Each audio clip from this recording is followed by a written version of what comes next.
Question number 16. Into what state did the fall bring mankind? The fall brought mankind into a state of sin and misery. We have here the direct and necessary consequence of the fall. The fall brought mankind into a state of sin. That's the direct consequence, and the necessary consequence is a state of misery. Johannes Voss, in his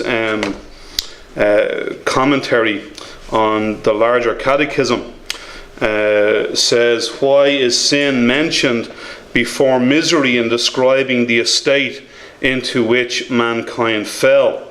Because sin came first and misery followed afterward as the result of sin. Sin is the cause of misery. Misery is the effect of sin. And he says a very interesting thing in his third comment. He said, the human race is very much concerned about its misery or sufferings, and very little concerned about its sins. Even Christian people are often more concerned about the misery of their condition than they are about their sin. And that is so true, isn't it? We were looking at chapter 6 of the Confession of Faith recently, and which deals with the fall of man. And in the paragraph 3, or paragraph 2 at least, it says, our first parents by this sin fell from their original righteousness and communion with God, and we in them, whereby death came upon all becoming dead in sin and wholly defiled, so completely defiled, in all the faculties and parts of the soul. And paragraph 3 goes into the whole doctrine of original sin. The margin in Romans 5 verse 18 we read, by the offence of one judgment came upon all men to condemnation. That's our sole proof text here in our catechism. The margin in my Bible says, by one false step judgment came upon all men to condemnation. The seriousness of sin. One false step led to judgment and the condemnation of all. We also see in our verse the extent. Judgment came upon all men to, and then the consequence to condemnation. John Whitecross, in his illustrations on the catechism, gives one story. He gives a number of stories, but I'll only read one to you. It's a good one.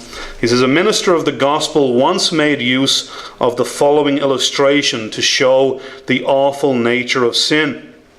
Suppose, he said, a person went to a blacksmith and said to him, Sir, I wish you to make me a very long and heavy chain. Have it ready by such a day, and I will pay you cash for it. The blacksmith is pressed with other and more important work, but for the sake of the money, he commences to make the chain. After toiling hard many days, he finishes it. The individual calls, Have you made the chain? Yes, sir, here it is. That is very well done, a good chain, but it is not long enough. Why, it is just the length you told me to make it. Oh, yes, but I have decided to have it much longer than at first. Work on another week, and I will call and pay you for it.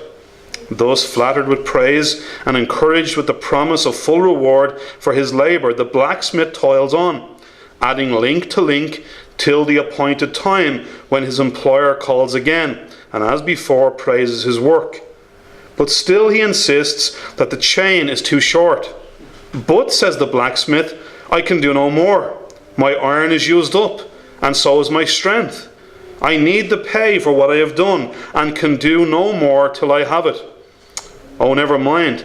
I think you have the means of adding a few links more, and then the chain will answer the purpose for which it is intended, and you will be fully rewarded for all your toil. With this remaining strength and a few scraps of iron, he adds the last link of which he is capable.